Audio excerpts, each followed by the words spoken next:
Everyone, so I've been seeing this all over social media and I wanted to give it a try. I'm excited but a little nervous. I hate these type of quizzes. It's hard for me to answer some of these questions. So let's see how it goes, and I'll try to be as honest as possible. I'm going to be taking the Dichotomy test, a philosophy test. It's on dichotomytest.com. Dichotomy provides interesting tests that show you how inclined you are towards certain philosophical, psychological, or political views. Each test tries to discover your preferred beliefs and will attempt to accurately position you along numerous dichotomic axis. Yeah, so the philosophy test, 74 questions, 13 minutes.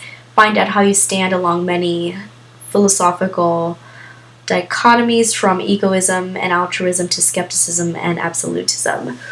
Alright, so exciting stuff. Yeah. Okay, let's get started.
Okay, so I just finished the test and it makes me seem like a really good person. I tried to answer it as honest as possible.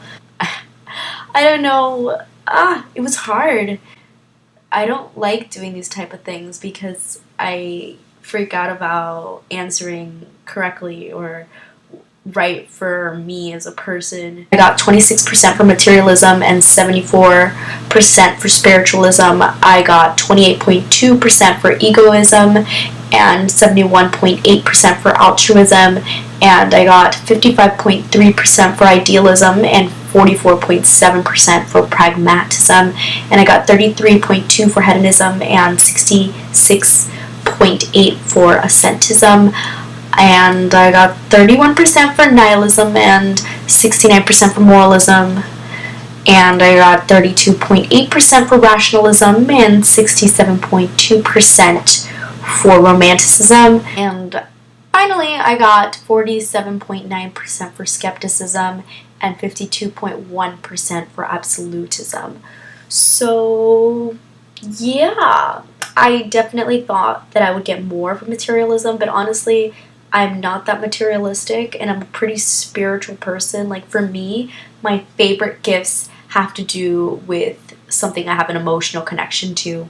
Like, for example, for Christmas last year, my mom gave me an apron for Thanksgiving, and Thanksgiving's my favorite holiday, and I don't have an apron, and she said it was something that I can hold on to for Thanksgivings to come, something to continue on the tradition with.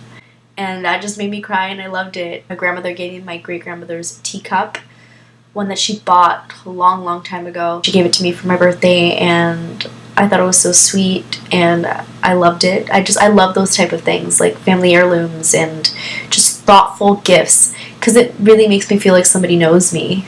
Egoism and altruism. I'm gonna be honest, I think when I answer these questions, I answer it more of what I think is right and what I think I should be like. I think I'm a pretty compassionate and giving person, so I'm really happy with this. But I just, I hope it's true. Maybe I just like to see the worst in myself. We are our own worst critic. So idealism, pragmatism, Yeah, that sounds about right. It's pretty much almost half and half. Hedonism and ascetism. Yeah, I see it. I definitely see that. I don't really pursue my own pleasures. I don't really go out that much. I don't party. Like, for me, I'm a very structured person. I don't overindulge. I have excellent willpower and self discipline, so that makes complete sense. I am a really moral person. I do see things as this is right and this is wrong. I guess that's just the way that I was brought up. It's a pretty black and white way of looking at things, but yeah, I understand. Rationalism and romanticism. Yeah, I'm not surprised. I did hope that I would get a little bit more on the rationalism side, but hey, I'm a Pisces, a water sign. My romanticism is sometimes hidden deep. People don't really see it, but it comes out so often. But yeah, it's probably deep in there. I try to make people think I'm cold, but it's there. Skepticism and absolutism. It's pretty much half and half. Yeah, pretty much makes sense. Yeah, there's a lot of confusion in my head. Yeah, so that's it. That was harder than I thought it was gonna be. Took me a bit to answer some of them. I was a little stuck. Yeah.